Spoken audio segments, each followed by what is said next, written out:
Magnificent. Magnificent. Magnificent. Welcome to the Magnificent Ones podcast.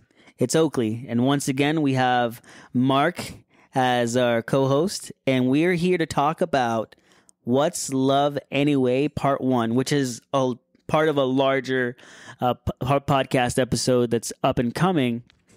So I just wanted to dive into what is the definition of love.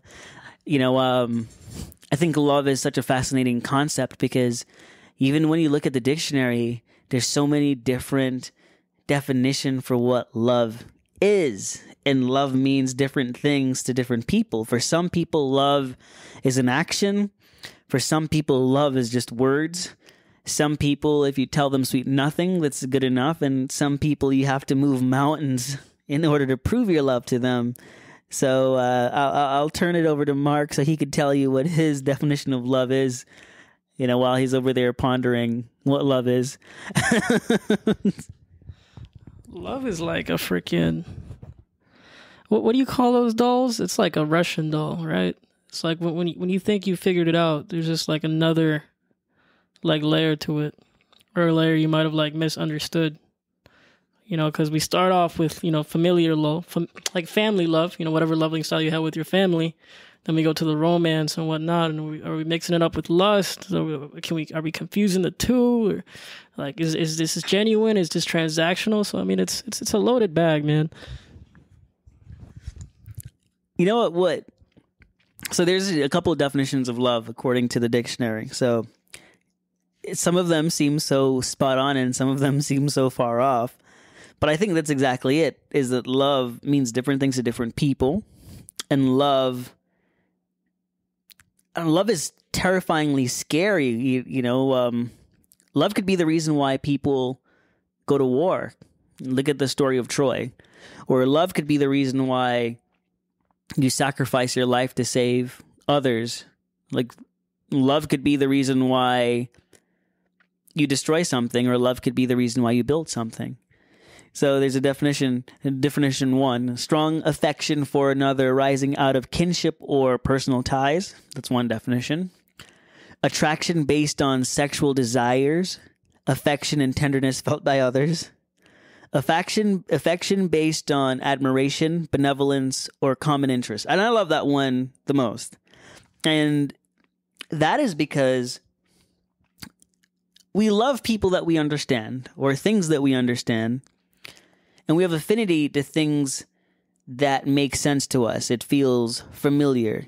It just falls right into place. And then some people are completely left field. Their definition of love is the exact opposite of what their upbringing was. So maybe they came from a kind, loving household, and they go for turbulent, crazy, and they're seeking, adrenaline and adventure, and that's their definition of love, and that's toxic love, right? So what is love? I don't know the definition. I'm trying to figure it out, and you can say that love is a feeling right now. As in, say I have 2 kids, and I know I love them. I know I'd do anything for them. I know I would sacrifice my life for them gladly.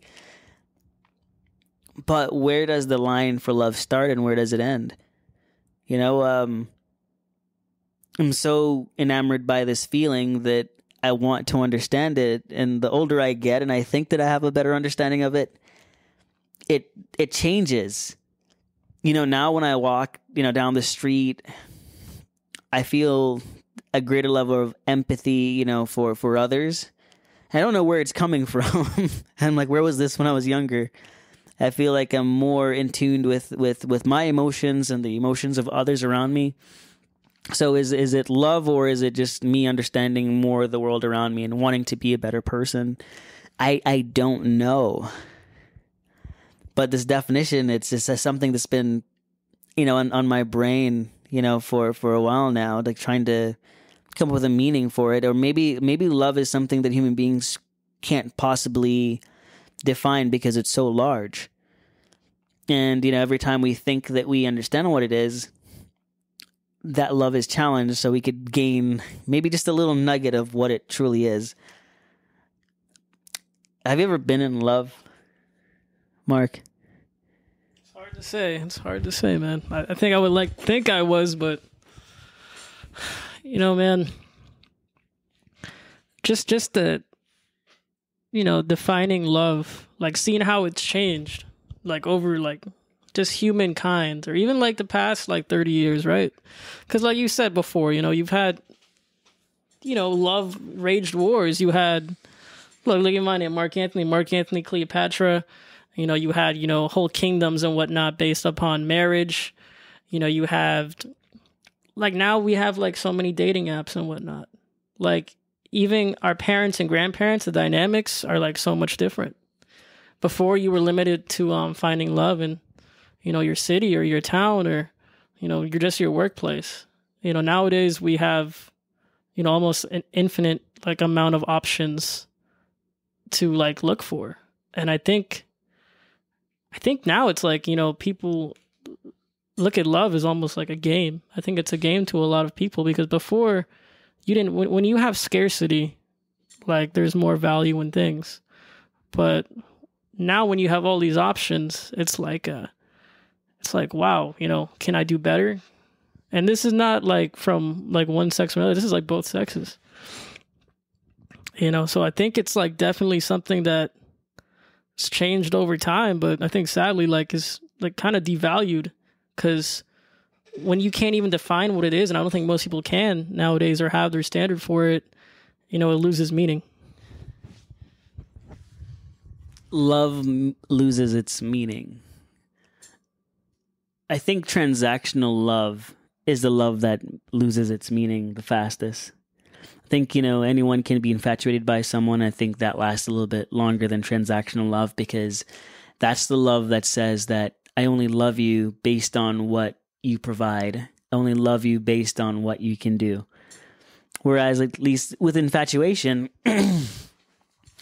the things that make a person beautiful, if that's the thing that makes you drawn to them, maybe you can be infatuated for 30 years, but transactions can only last for so long, The other day, I was at the Apple store, and, I just wanted to replace my AirPods. And there's a guy there in the Apple store with his sister and his girlfriend. And he's telling his girlfriend that, he wants, the new iPhone.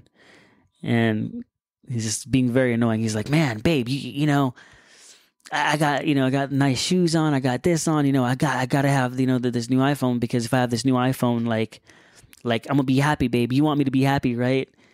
And, like the sister is like, hey, like Christmas was, 2 months ago. We spent a bunch of money on you. And, like we worked very hard to give you this thing. And I mean, they're in public, and this is a full conversation they're having. And he was just so almost obsessed with the iPhone. Like, he was basically telling his sister and his girlfriend that, like, if you guys love me, you guys are going to buy me this thing. And, clearly they were in a tough spot. Like, they couldn't afford it, because she's like, rent's coming up. She's saying all the things that are coming up that need to be paid for, and that he has a phone that works perfectly fine right now. And he's like, babe, you can take good pictures with these, babe. Like, you can take the best pictures like ever with this. I'm telling you, like I just took a picture of you. Don't just look good, babe, and he's like he's like doing that. And he goes and does the same thing to his sister, it's like, yo, sis, like, you look so good right now, you the bomb, sis. You the bomb. I'm just like, I'm in the back, and I'm just laughing, in my head, but not realizing that I started laughing, out loud a little bit, pretending like I couldn't hear the conversation that was going on, but everyone in that tiny little Apple store could hear. Long story short, he says, if you guys love me, you'll get this for me, right? And they did get it for him because they love him. But that was both toxic and transactional at the same time, right? Because he pressured two people who loved him dearly into doing something that they knew went against their better judgment. Now, I don't know the depths of their financial, situation, but if she named all the things that were coming up, that means that buying him the iPhone would cause some form of financial strain. But they loved him. And love defies logic sometimes. Because to me, even though I would never do that, I don't know the depths of which I would do something similar for the person or people that I love in my life. Because there's no telling what I would do for those that I love. I don't know. And in hindsight, I could say that, sure, like, they're stupid for buying him, the iPhone because he already had a phone that worked perfectly fine. And I don't know. I don't know their history. Like, maybe he's done a lot of things for both of them in the past. But I had to reflect on it because there's plenty of stupid things I've done in my past for people who I love. Like, just because you love them, like you have your best friend that didn't do their school project. You don't want them to fail. So, like, you're up at 3:00 in the morning working on the project with them, like, just dumb things like that. Like, you're just, you're giving so much of your time to people because you love them. And of course they love you. You love you as well. But things that could have been prevented, but because of love, you suffer with them, right? Or the moments where maybe you play sports and one person's being punished, but you understand that you're a team, and so you join in the punishment with your teammate because you love them. And each time I think about the events that have occurred throughout my life, I can't say that I truly know what love is, but I know what love feels like. And I think maybe I'm chasing the idea of what that feeling is, like, in terms of how to say it. I think that's the funny thing about love is that, like, even now we are trying to, like, ruffle feathers to even come up with some kind of general definition. But I think, like, that's the point of it, is that love is so malleable that it can become many different things or appear as something else or be hidden as something else. Like, like Oakley was saying in that situation with the husband and the girlfriend and her sister. And that specific, and maybe it was a lighthearted thing, who knows? But in that specific moment, love was being transformed into a weapon. Because, like how he was saying before, that, love defies logic. So when you use it as an emotional weapon, that can be one of the most offensive and effective weapons you can use, because it defies all logic of defense. You're melting somebody at their core based upon the way they feel for you. And I think that's the craziest thing about love, because I've had friends, and even myself, right, that will become a completely different person. At the flip of the switch. You have friends who are like, oh man, or like, they don't take certain women seriously or whatnot. And just like every now and then there's like a one girl that comes across, and it's like, bro, I never seen this guy before. But I mean, that's what happens, man. Love makes people melt, or the idea of it, rather. I think the idea of love is even more powerful than actual love itself. I don't know if you want to talk about that. I do think the idea of love is powerful than love itself, because here's an idea. And here's a funny concept. I used to absolutely hate seeing people that I was close to changing who they were because of a relationship. And not changing for the better or changing for the worse. They just morph into whoever they're dating, right? Like you have a friend that absolutely hates like rock music. They don't even know any rock bands, right? And they start dating someone, and they'd pull out their AC/DC like shirt, their ripped Kurt Cobain jeans, and flannel, and and now they're all into rock, and then when you talk to them, they make it seem as though they've always listened to rock music, and you're like, well, I've known you for 20 years. And until last week, he didn't know who AC/DC was.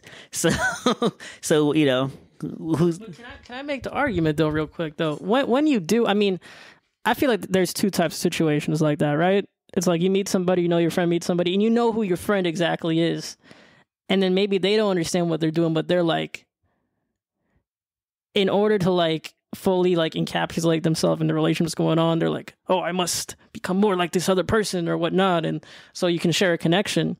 But also sometimes too, when you actually do like somebody likes you too genuinely, your guys' interests will kind of like mold together, don't you think?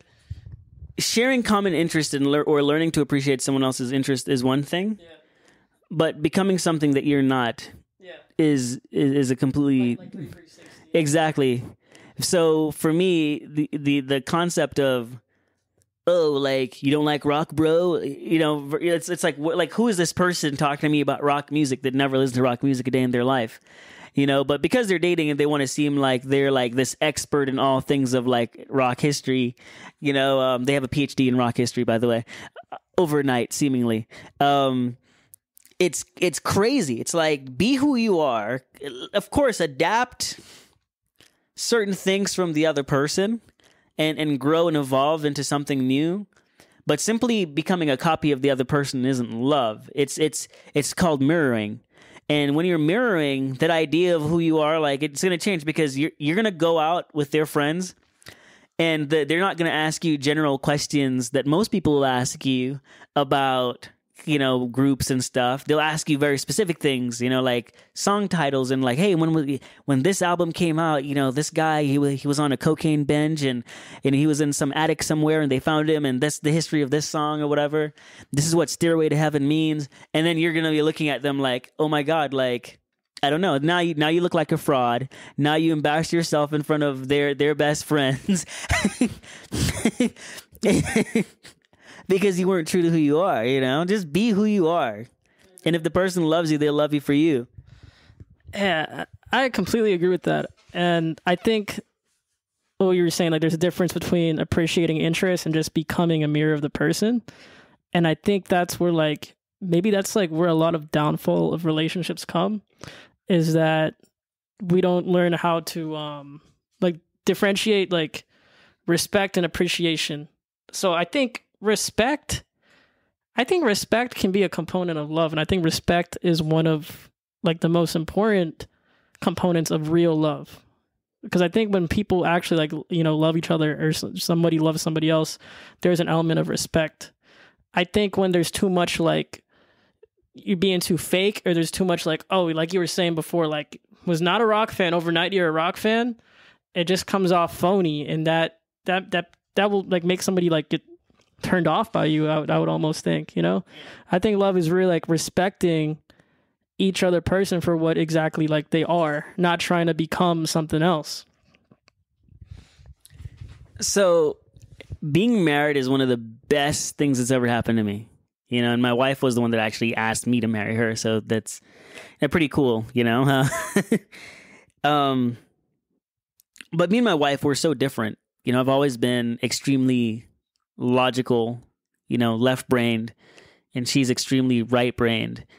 And for some reason, like, we obviously, like, we're two people on two, extremes.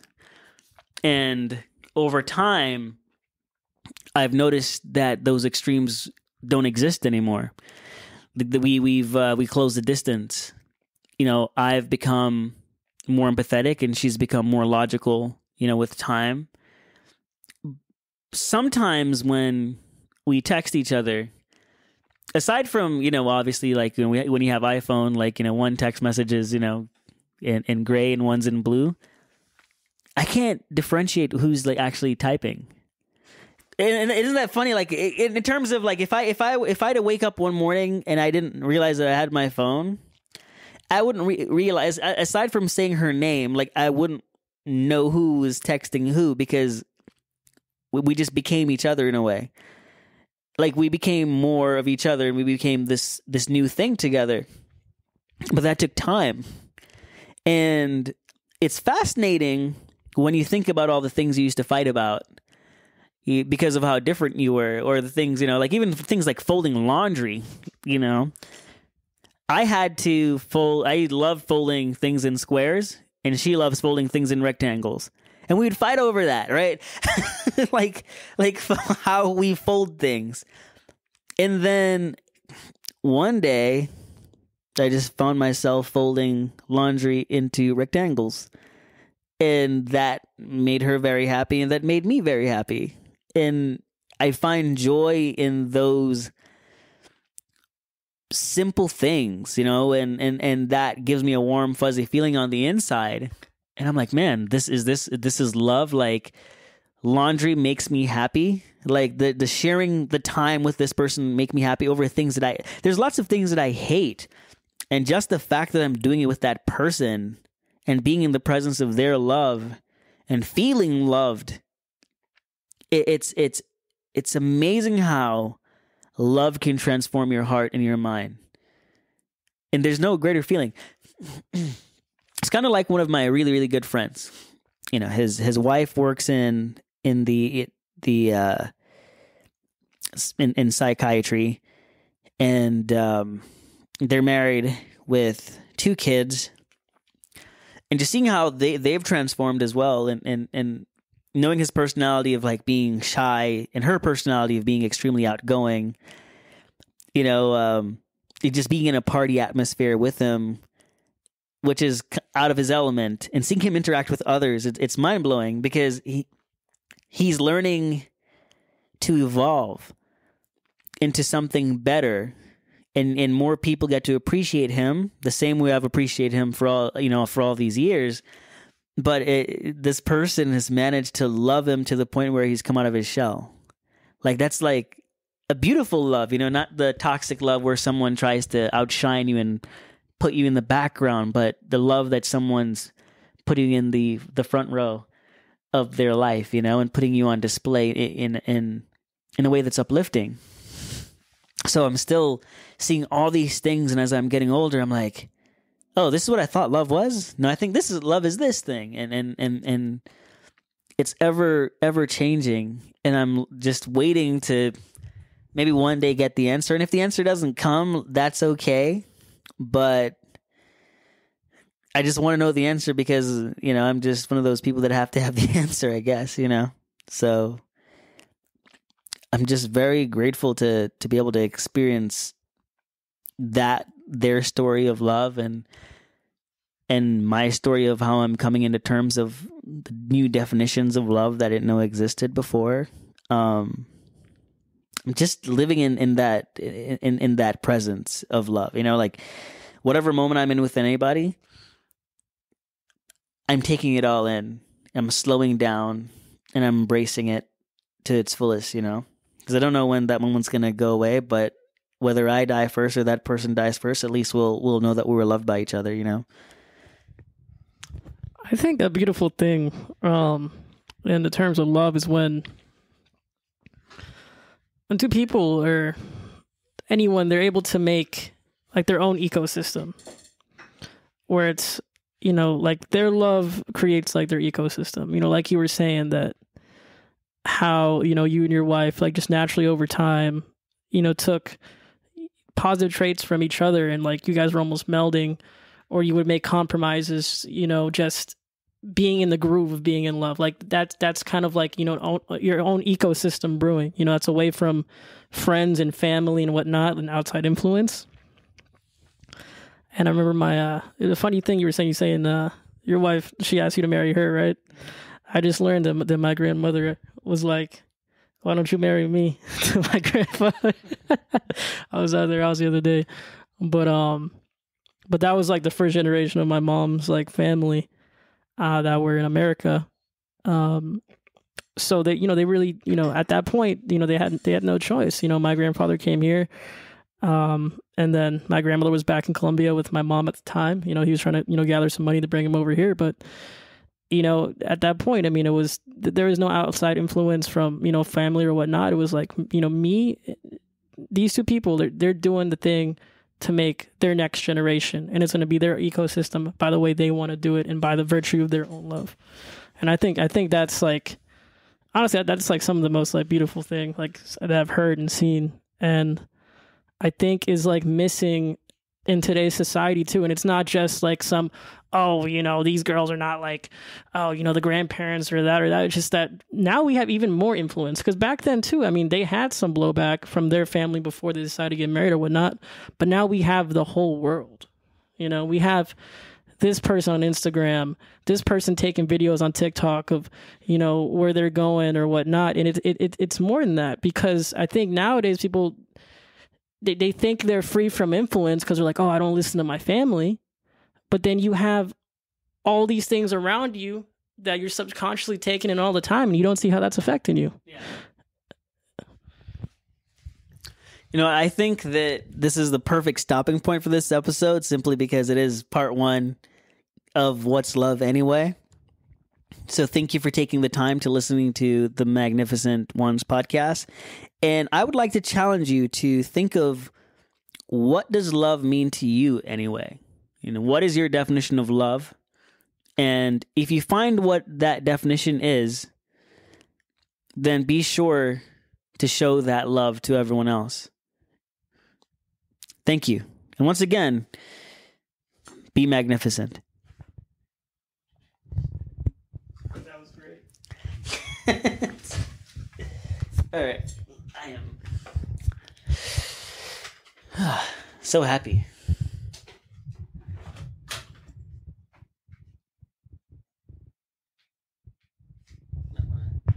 Kill the recording feed. Mic check 1 2.